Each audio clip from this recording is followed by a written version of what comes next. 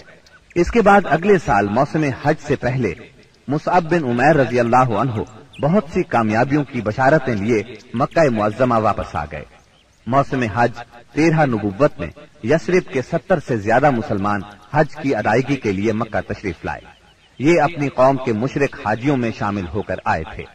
مسلمانوں نے طے کیا کہ رسول اللہ صلی اللہ علیہ وسلم کو مدینہ منورہ آنے کی دعوت دیں گے، چنانچہ یہ لوگ ایام تشریق کے درمیانے روز یعنی 12 ذی الحجہ کو رات کے وقت جمرہ عقبہ کے پاس گھاٹی میں جمع ہوئے۔